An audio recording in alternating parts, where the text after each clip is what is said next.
Connections radio show, where we talk about ideas that matter. I am so glad that you have made the connection and are with us today. I'm Lori Fitz, your host. And the goal of our show is to explore a wide range of topics that challenge us to see ourselves, our community, and the world around us in ways that get us thinking, get us talking, get us imagining, get us connected, and perhaps inspired or challenged to do just a bit more because we made the connection. Hosting with me today is Rick Bernardo. Good morning. Good morning. And our topic, as we look at February, which is traditionally the month that people think of love and big hearts, well, we're going to kick off a series on the diversity of love connections. And Rick, you've been giving some thought to this. Tell us what you've been thinking about in terms of this. You've created this series for us. Well, it's in process, just like love is always. Yes. And especially if you love talking with people and listening and learning.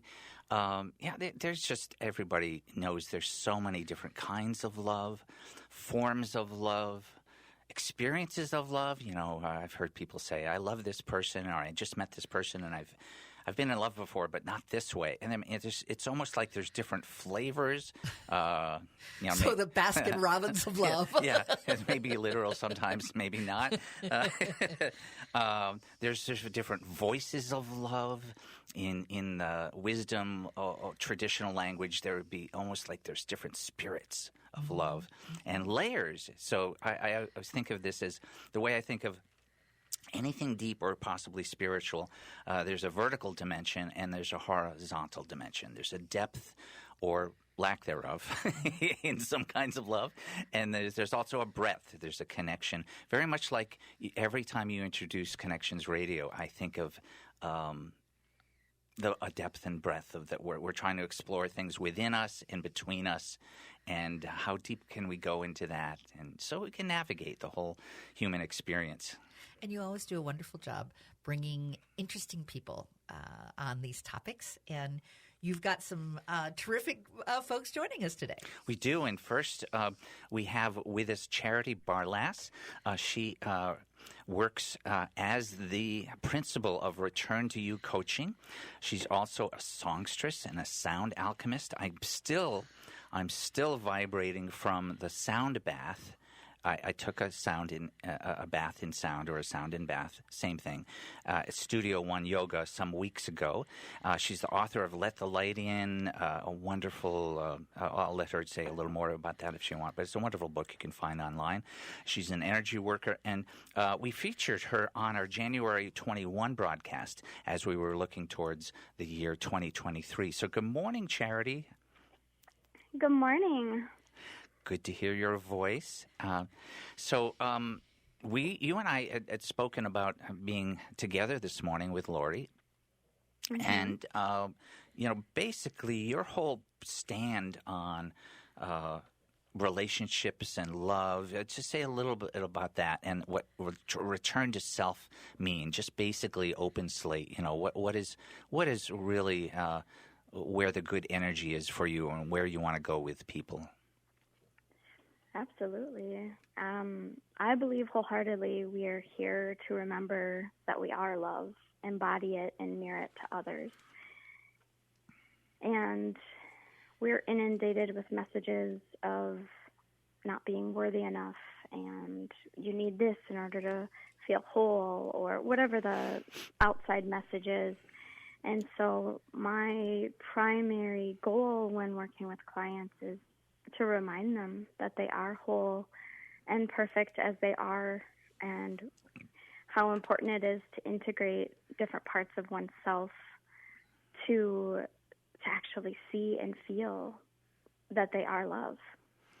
And Charity, do you experience that? Is it clear to you that sometimes people are just sort of missing that in some, particular way, or sometimes a number of ways, especially in a relationship? I can imagine, a lot of times I look back and I go, well, I was kind of in that relationship, but I wasn't even addressing this other aspect of myself, and that was out of balance. Does that kind of thing happen?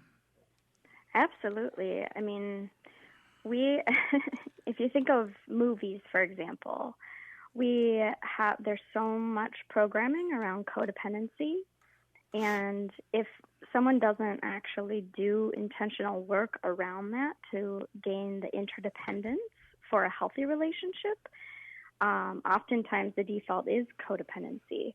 And so in romantic relationships, oftentimes more than not, you'll see people saying, oh, you complete me, or I need you in order to breathe. But that's actually really unhealthy. It could be dangerous, I could think. I kind of like the romantic part of it, but it's got a dark side. Well, I think it's like balance. It right? feeds a certain part of a storyline, that. And I appreciate what you bring up. We see this in the media. I think there's almost a mediated reality that we then compare ourselves to. Oh, yeah. And in that comparison, I think marketing plays a role in this, in that they want to play on our fears. And so if we aren't good enough or we don't match that, there's the magic thing that we can buy that will complete us. Whether that's a person that completes us, and if they don't, then we have to have some sort of magical accessory to attract them to complete us. So do you go through some of that untangling of what the pressures are to buy and to have? Absolutely. And what's that like? How do you address that? Oftentimes it's just continuing to ask the person that I'm working with, why? What's the root? Why are you feeling that way? Or where do you think that stemmed from? Yeah. Is that your truth, or is that a programmed truth? And where's that story? What is that story? Exactly. And where did you first buy in or believe in that story? Yeah. Exactly. But one of the most powerful analogies that I've heard, I actually heard it from Peter Crone. He's a life coach, and he said, remember yourself as an infant. Like, truly visualize yourself as an infant. Feel into the love, the pure source energy that was present. Like, you're still that at your core. You just have to shed certain things that you're not. I love that. Someone told me not that long ago that we are all our ages.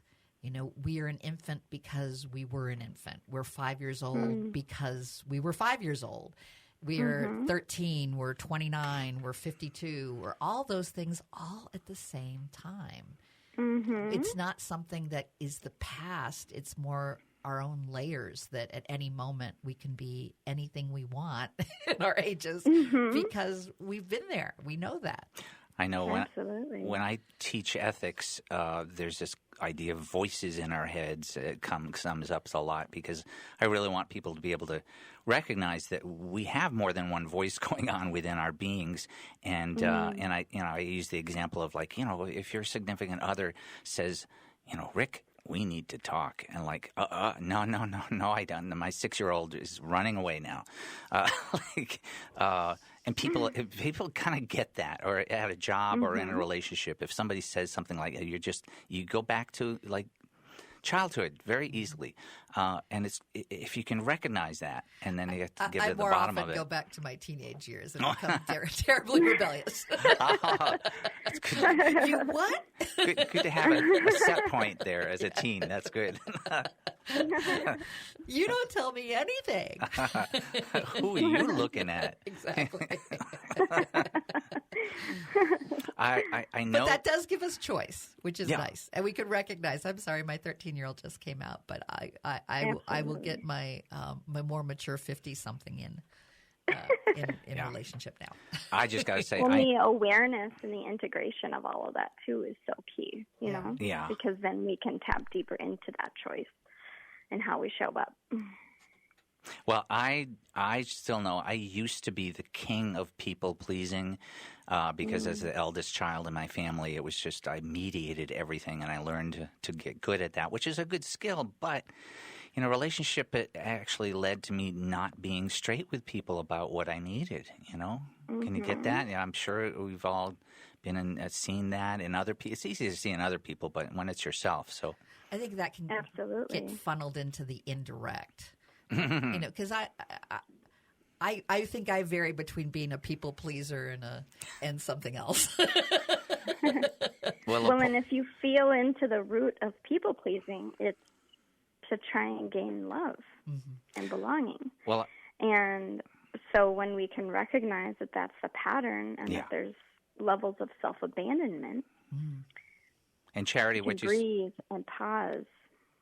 I was going to say, you would mention if it's part of a program, that's different than if it's actually, no, I'm really choosing this with my whole self. That's a very different set of circumstances.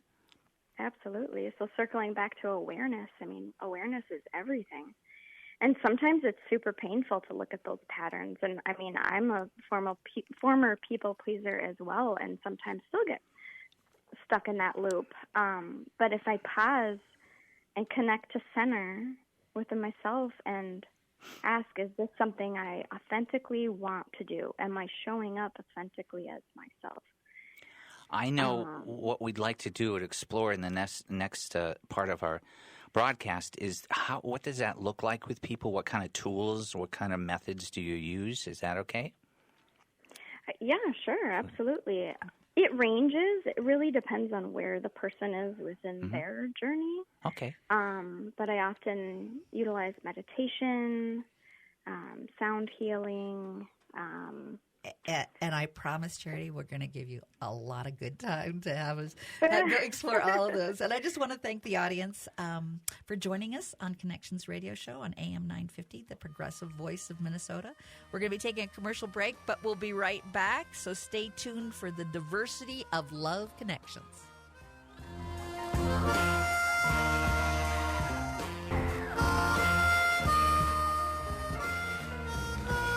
Good morning. I'm Lori Fitz, and welcome to Connections Radio Show, where we talk about ideas that matter. I'm glad you've joined the conversation, and hosting with me today is Rick Bernardo as we discuss the diversity of love connections. That's still me. Thanks, Lori. Good to see you. And we have with us for our first two segments of Connections Radio, Charity Barlass, who is a songstress, sound alchemist, and is the principal in Return to You coaching. And we've been speaking with her about, I don't think we've used the word authenticity, how we get back to our root selves, and rather than things that we learn to adjust or move or decenter ourselves from. Good morning, Charity. Good morning. So good to hear your voice again. And I try to tell people, not for too long because it's kind of hard, what it was like. I went to a sound bath that you did one evening at Studio One Yoga. And it's just one of many tools you use. So that's one thing we wanted to just hear a little more about, that and any other tools you use in order to have people, notice if something is kind of running them. You use the word maybe programming, and there's other words you were using. But also return to themselves. So, could you say a little more about some of those tools that you use to help people notice and have choices? Absolutely. So when one attends a sound bath, it essentially resets the nervous system. Oftentimes, we're inundated with so much in our daily lives that we don't even realize we're disassociated from our own bodies and dysregulated in some way, oftentimes in fight, flight, or freeze. And so when someone experiences a sound bath, their nervous system gets to go, It's a reset. Back to rest and digest. Exactly. Yeah. Exactly. It's like when the electricity goes down. Absolutely. You're able to then flip the switches back. Absolutely. So you turn the electricity back on again. What's the circuit breaker or fuse. Hopefully the fuse isn't totally blown. Yeah. And I will say that it's, the experiences, everybody's experience is different.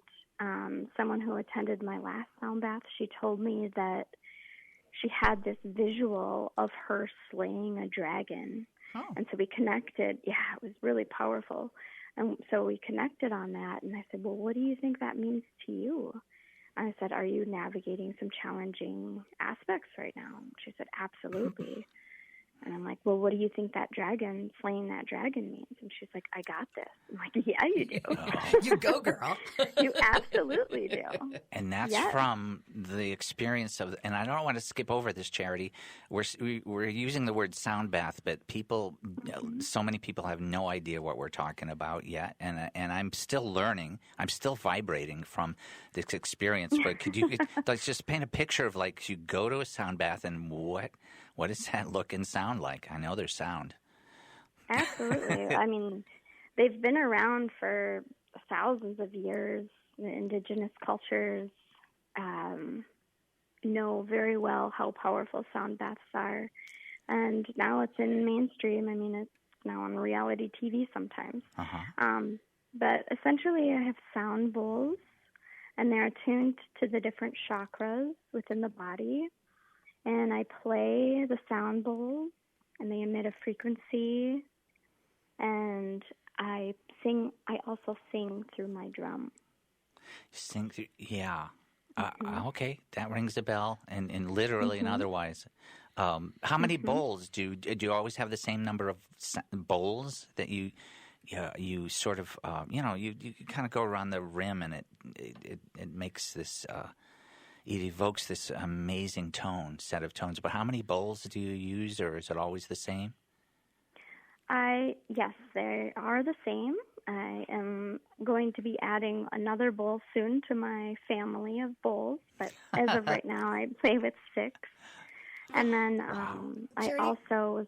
Charity, would you just name the chakras that those 6 and how the bowls are tuned to those? Because I think that's interesting too. My guess is if a chakra is a little out of whack, the bowl may help open that up. Absolutely. So the chakras, or the bowls that are attuned to the different chakras, are the root chakra, which is down in your sacral or your sacrum area. Oh yeah. And then your sacral chakra, and then the heart chakra, the throat chakra, and the crown. And so the crown is your head. And it'd be interesting if there was a chakra that the woman who felt like she could go slay the dragon, if there was a particular chakra that felt like, or a few that seemed to open up for her through that experience. Absolutely. Yeah, and like I said, I mean, everybody's experience, it ranges, but I've also had a woman say that her heart just felt so closed for so long due to some heartbreak, and she physically felt her heart open within the experience. And actually, it brought tears to my eyes. It was just so beautiful to hear that, because our hearts are so incredibly powerful. And it brings back to me your overall goal that we've talked about in the past, about how both love and nature creates an opportunity for compassion and self-care, and how you help as a guide to make those discoveries with people. Absolutely. Nature is absolutely incredible. I mean, first of all, we are nature, right? So it's like what we see in nature is also a beautiful mirror. But if a client is having a hard time regulating oneself, I invite them to spend, even if it's just 10 minutes in nature a day, because nature activates all the senses. And so when one is in nature, it also helps regulate the system. And for me, getting back, because we're a Connections radio show, there's a deep connection that we can start exploring when we're allowing ourselves be with the trees. Absolutely. You can, after a while, I think you really can start sensing how the trees are welcoming you in and communicating with each other. And it is magical if we really allowed is. ourselves to see the magic. And that I think that's part of the barriers that we can hit is how do we take that time, and you called it a pause, to allow ourselves to really drink in the connection of nature. Absolutely. Just being still in nature, watching the waves on the lake, And listening to the wind in the trees, the rustling of the leaves. that is wonderful. So sacred. Yes, I'm there with you. So I want to mention Instagram.com/I am Charity Barlass. Charity, just like the word, Barlass. That's a website I'm giving out. If you want to peek in on some of the sights and sounds of Charity's work. Anything else, Charity, before we generally, we'll talk to you more again. Anything else you want to say as we part? Just to remember the love that you are, especially this time of year. I know that especially in February, it's more about romantic relationships, but love is in all forms and in everything. And so I invite you to remember that. And one thing that strikes me, Charity, is that we can have a romantic love for ourselves. I mean, absolutely. and make the discoveries that we're so excited about when we're in relationship can also happen when we're in really good relationship with ourselves. And I think that's what you bring to our awareness today is how are we loving ourselves and making a commitment to love ourselves. Absolutely. You could be your own best lover. And then that will be mirrored. All right, I have a date tonight now. Thanks so much, Charity, for joining us today. And I want to thank the audience for being part of our conversation, making the connections, and enriching our relationships. We'll be right back, and we'll continue our conversation on the diversity of love connections.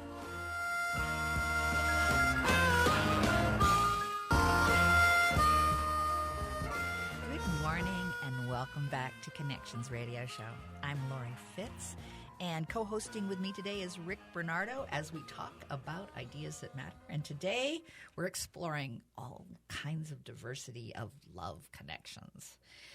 Rick, you've been thinking about this and kicking off the series today on this? I think, but also we want to put it into action sometimes. And having a discussion, having a dialogue, actually a conversation can transform everything. That's where I learn everything. Even if it's sometimes a conversation with myself, I got to sit down for the voices in my head and have that. But this morning, after speaking with Charity Barlass, we're also going to be speaking with Kirsten Lind Seal. She's a licensed marriage and family therapist in the Twin Cities. And again, our topic is the many shades and forms and voices and spirits and contexts for love. And she's been working for years. Right now she does a virtual private practice, completely virtual. It's a real practice, but it's online, a private practice where she works with individuals, couples, and all sorts of families. And she also can be seen regularly on WCCO's TV's mid-morning show. It's called Relationship Reboot, that deals with relationships. And good morning, Kirsten. Good morning, Rick. Good morning, Lori. Good morning. Kirsten, when we were talking with Charity, we were talking about some expectations that people can put on themselves and not feel like they always live up to it. And what I love about the work that you do is that you do that with couples having, the expectations over the span of the relationship and lives that can either kind of help or hurt building that relationship. Yes. Expectations are really an important thing to pay attention to. I think we very often have sort of unspoken expectations about ourselves and others in a lot of different aspects of our lives. But I will quote the fabulous Anne Lamott, who has a great saying about expectations, and it goes like this: expectations are resentments under construction. Oh, that's great. It's true. Isn't that great? It's true. It's so pithy. And it's so true. It doesn't take much to tip over from one to the other. Indeed. And here's the thing. I mean, it's not like we'll be able to, it's not like we can say to ourselves, oh goodness, I have to not have any expectations. I mean, we're always going to have, we expect when we open our eyes and it's like after 9 a.m., depending on where you are, Central Time, that there's going to be some form of sunlight, right? Like we have certain expectations about things, but when we have unexamined expectations about what our relationships are going to be like, that's where we can really run into trouble. And in much of my work, I think, looking at it sort of conceptually, I spend a lot of time helping people figure out what their expectations are, whether they're realistic or not, and how to then navigate the difference between their expectations and those of their loved ones, whether that's a spouse or a partner or a family member, right, or a friend. So, and some of those expectations, I have to believe, are based in a storyline, either the storyline that came from their family or the storyline that they see on TV or the storyline that they see from their friends, and somehow it comes from, I'm less than unless these expectations are met. Right. Yes. I mean, untold numbers of clients, and then also friends of mine too, who I see, and of course myself too. I have these expectations about what it means. Like, we're sort of encouraged to get into some sort of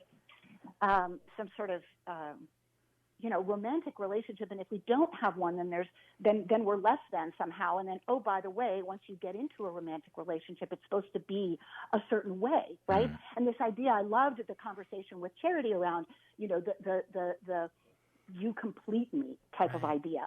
And again, and we can really, like, you can connect it to, again, all sorts of, Lori, I think it was you who said about marketing, like to sell these things, to sell us on the idea that somehow we are not enough, to sell us on the idea that we need somebody else to complete us, or by the way, new shoes, or a big box of chocolates or flowers. And not that there's anything wrong with that. It's not that. It's almost like a creation of a fear, and then giving you the solution to that fear. Yes. But if we could look at and not be pulled into, wait a minute, that's fear-based. And that's exactly right. Yeah. Right.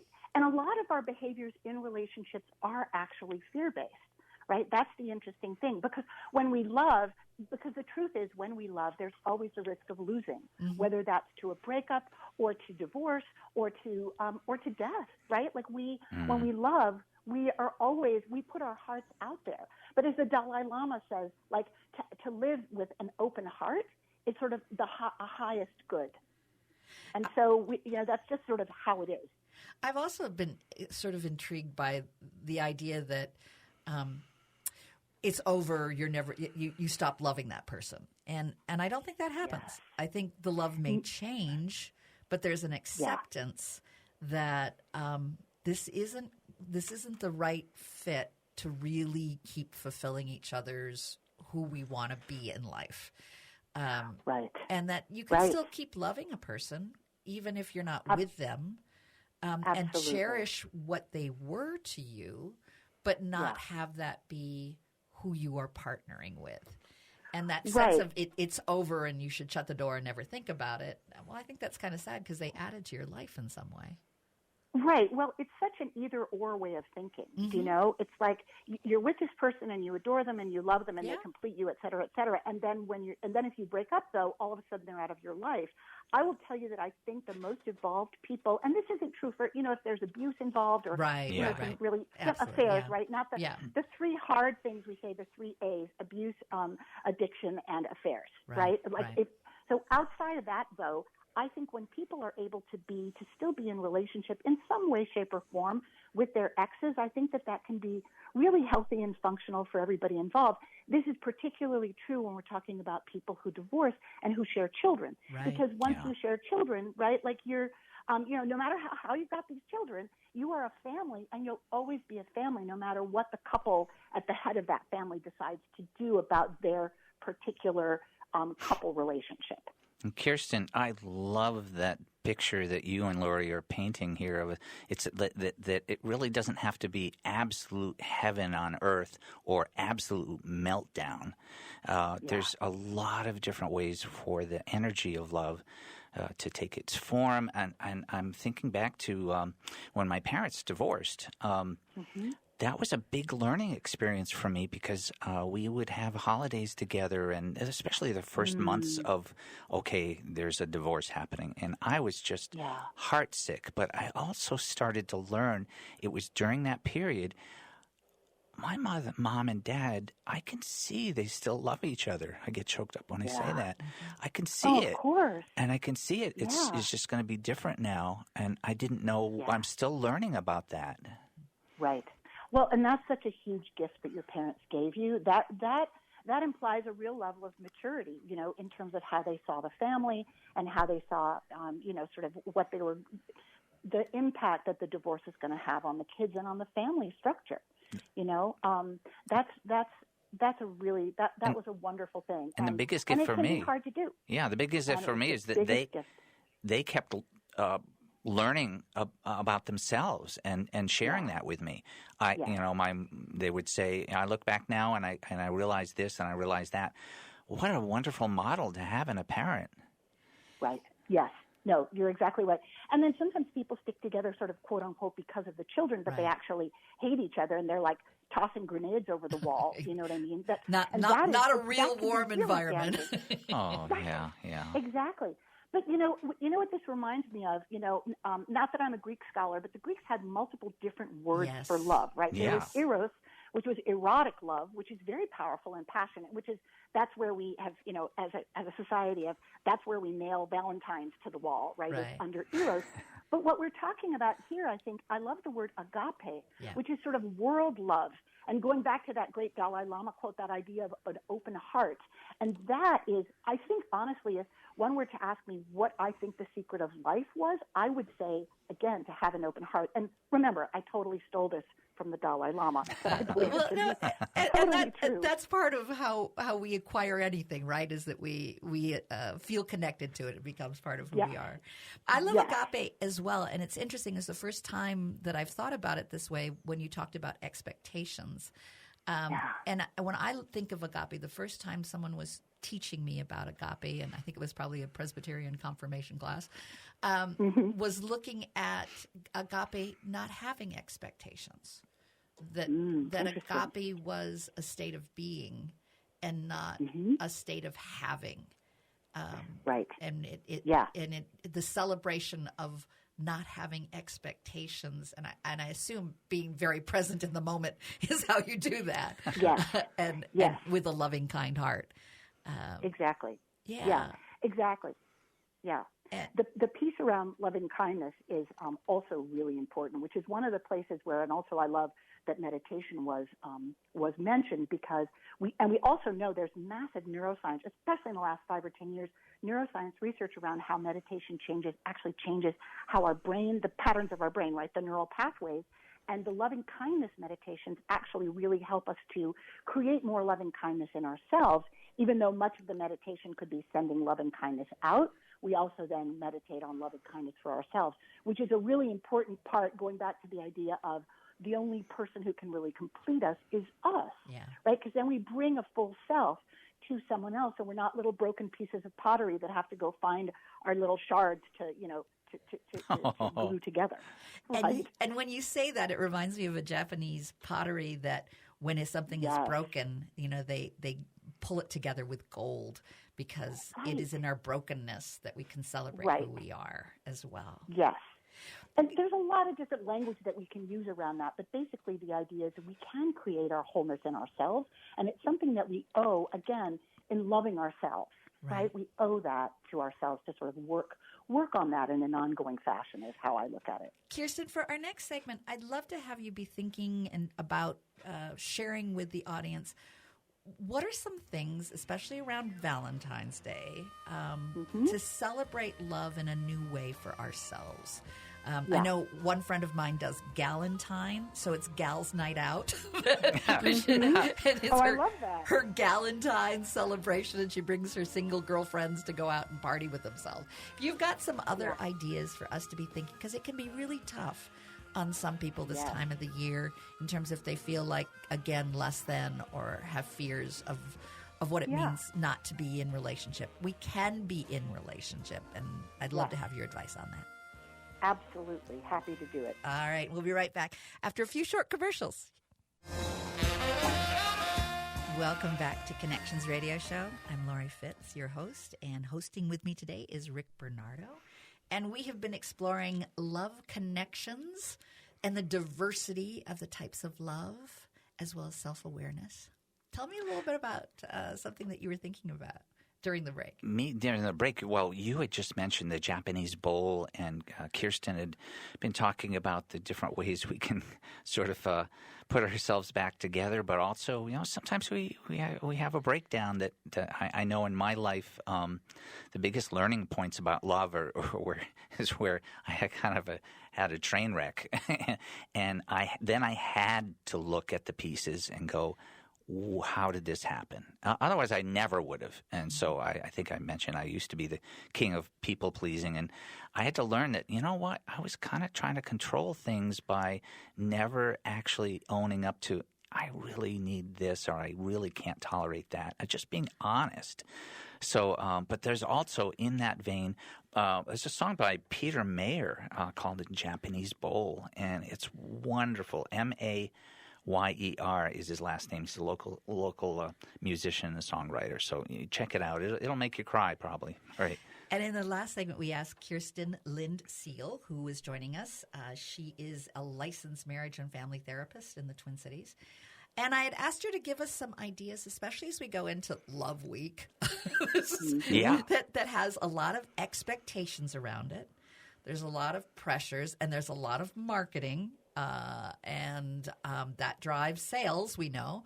So what's another way that we can embrace, love? And you were mentioning Eros is what, is sort of drives the Valentine. Mm-hmm. But are there other types of loves that we can just take a pause, as our friend Charity, and take a pause and embrace this week and feel good about? Absolutely. So what I would say is overall, thinking about expanding our definition of love, right? And thinking about the idea that we all so crave belonging. And some of us maybe are in long-term committed relationships, and maybe some are in new relationships, and maybe some are just out of relationship. But either way, we all have a circle of friends, and even if that circle is tiny, and what I would recommend is to text a Valentine's Day greeting to everybody in your circle. And so, so there's some really interesting new research around texting, even casual texting, and what's interesting is that the people who received the text, it meant so much more to them than the people who sent the texts thought it would mean. Talking of expectations, right? So what I would say is just a little text saying Happy Valentine's Day. I was just thinking I have some really good friends from college. There are like 6 of us, and we are all scattered around the country, haven't seen each other since the pandemic. And I was just thinking I'm going to send them a Valentine's Day text to say, hey, I loved you guys. I miss you. Happy Valentine's Day. So this sending out of love to whoever. And sometimes people can think this is goofy, but if you're at the grocery store and you see a cashier that and just say, hey, Happy Valentine's Day, they'll probably look surprised, but I guarantee you it will make them feel a little shining of happiness. Well, what it brings to mind is how the joy we felt when we were in second grade and we brought those little tiny goofy Valentines and the joy. And it really comes down to how do we look at Valentine's Day as more of an acknowledgement versus and so how are we acknowledging our friends? How are we acknowledging our family and just giving them the acknowledgement that they're loved? And not have other expectations besides I want to acknowledge my feelings to you. Well, and the other piece about it is that what you're doing then is you are bringing in, right? You are inviting people in, as opposed to this romantic idea that it's just sort of you and me against the world. And again, it's not that that's a bad thing in and of itself, but to have that be, it's me and my spouse or me and my beloved, and all you guys, I don't know how you're doing, but right? Gotcha. It's a super narcissistic kind of way of looking at things, and I don't think it helps us. I don't think it helps us as a society and as a community. And I love this image of that you're both describing about that sort of Valentine wish or intention with other people, because so much of the magic of life comes from possibilities. And what I'm seeing is this possibility of just knocking on that door of possibility with everybody. It doesn't have to go anywhere in particular, but it's the beginning of creating anything worthwhile in our lives. Is that sort of just greeting and reaching out, just being open, which itself is a powerful act of vulnerability. And I know I bring up connection because, of course, I love it, and that's why we have that show. But it does create a healthier connection, I think, to be able to expand our circle of who we are acknowledging that we love. And we don't have to say to the cashier, perhaps, that we love them, but we can at least let them know that we care and that we want them to have a nice Valentine's Day. I love you, man. which is all very healthy. Well, I want to make sure, Kirsten, that folks know how to reach you. Should they want to engage in further conversation with you? KirstenLindSeal.com. So that's KirstenLindSeal.com. And if you just want to we have like a minute or so left. Are there some closing thoughts that you'd like to share with our audience? Yeah, I mean, I think going back to this idea of we really need to sort of support and sort of work on ourselves, but not in a sort of yo-yo kind of work way. But I saw the Wicked Witch just go by. See that? But in a loving, kind way. So the other thing I would say in terms of, especially if you're feeling kind of lonely and sad on Valentine's Day, is think of something you'd really love to do.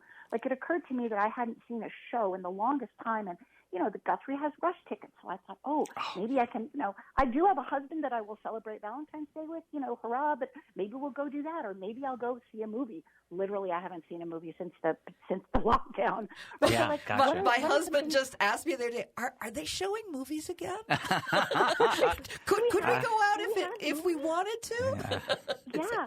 Yes, they are. It will seem like a huge treat. And so what I would say to folks is, even if you've got someone else to celebrate Valentine's Day with, do think of something lovely to do for yourself. And even if it's like a super fancy coffee at your neighborhood coffee shop, or a walk with your pet, on a lovely day. And it looks like we might have some lovely days, in the next couple of days, grateful about it. So that's what I would say. It's sort of spread the love around, but don't forget to spread the love to yourself. What I'm hearing you say is you can give all these Valentines to all these people, but be sure you give a Valentine to yourself.